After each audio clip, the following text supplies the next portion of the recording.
तैयार होके आए हैं और निश्चित रूप से बहुत सारे मुद्दे हैं जिन मुद्दों पर सदन में इस सत्र के दौरान चर्चा होगी और कुछ तो हमने नोटिस दिए हैं, उस पर चर्चा भी निर्धारित हो गई। 130 के अंतर्गत विशेष तौर से जो नोटिस दिया है हमने, बारिश और बरसात के कारण जो नुकसान हुआ है और जान माल का नुकसान हुआ है अब की बार भी और पिछली साल से, और उस सारी चीज़ को लेकर के चर्चा करने के लिए आज समय निर्धारित हुआ है नियम 130 के अंतर्गत।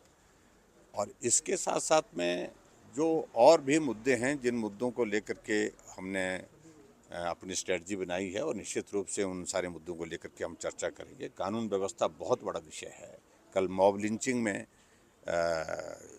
वहाँ बद्दी में एक चौराहे पर सड़क पर ही पीट पीट करके एक आदमी को, एक लड़के को तो जान से ही मार दिया और दूसरा जो है वो ज़िंदगी और मौत के बीच में पीजीआई में एडमिट है।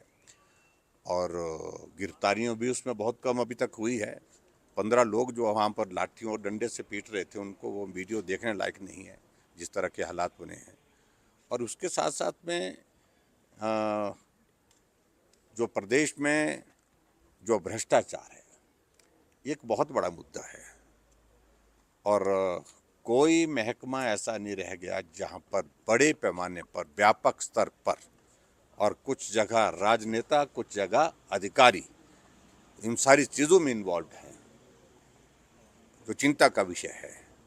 और ऐसी सारी बातों को लेकर के बाकी राजनीतिक मुद्दे तो है ही हैं, जो कमिटमेंट्स इन्होंने की थी, जो गारंटी इन्होंने दी थी, उन गारंटियों पर तो हम बात करेंगे ही करेंगे। और एक एक गारंटी से अपने आप ही मुकर गए। हम पहले ही कह चुके थे इस बारे में कि 10 जन्म में भी कांग्रेस इन गारंटियों को पूरा नहीं कर पाएगी। हमारी बात कही हुई गलत नहीं थी और आज उन्हीं बातों से मुकर रहे हैं। हालात नहीं है, अगर हालात नहीं है तो कमिटमेंट क्यों की?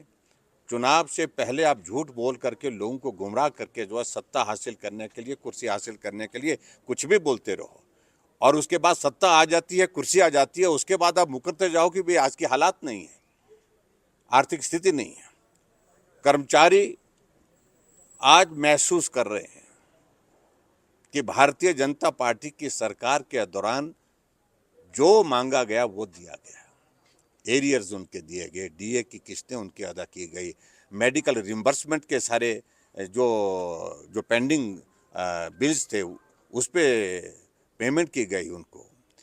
और आज ना उनको मेडिकल रिम्बर्समेंट मिल पा रही है, ना डीए मिल रही है। यहाँ तक कि नौबत यहाँ तक आ गई है कि समय पर तनख्वाह देने के लाले पड़ गए। तो इन तमाम मुद्दों को लेकर के आज जो मुख्यमंत्री इन सारी बातों को लेकर के जवाब दो। जो मुख्यमंत्री कहते थे हम कर्मचारी हितैषी हैं, आज ये उनके खिलाफ नारे लगाने वाले कौन लोग हैं? जो सचिवालय के बाहर लगातार पिछले लंबे समय से जो है वो हर रोज वहाँ पर नारे लगा रहे हैं अपने मुद्दों को लेकर के। और इसके अलावा बहुत सारे चीज़ें ऐसी हैं जिन बातों को लेकर के बात करने की मुझे लगता है कि जो गुंजाइश है उन पर हम बात करेंगे और सरकार को जवाब देना होगा। सर, मुख्यमंत्री ने कहा है कि सर्वदलीय बैठक में विपक्ष नहीं आया, ये गलत परंपरा है, इस तरह की चीजें नहीं होंगी। देखिए, अगर उन्होंने ये कहा है तो उन्होंने ये गलत कहा है। सर्वदलीय बैठकें पहले भी हुई है कई बार, एक बार ने अनेकों बार वो नहीं आए। और कल जो खासतौर से जो परिस्थिति बस नहीं आना हो पाया तो हम उसी तक ही सीमित थे। लेकिन अगर परंपराओं का जिक्र कर रहे हैं, परंपराओं की धज्जियां तो आप लोगों ने उड़ाई है, कांग्रेस ने उड़ाई है। इस बात को लेकर के बड़ा स्पष्ट रहें सरकार के। और मुझे इस बात को लेकर के, हम विधानसभा के अध्यक्ष के बारे में सम्मान रखते हैं उनके प्रति, लेकिन एक बात, विधानसभा के अंदर अध्यक्ष महोदय जो कहें, जिस तरह का निर्णय करें, उस पर हम बहुत ज़्यादा नहीं बोलते। वो बात वहीं ख़त्म होनी चाहिए और ख़त्म होती भी है और हमने ख़त्म की भी।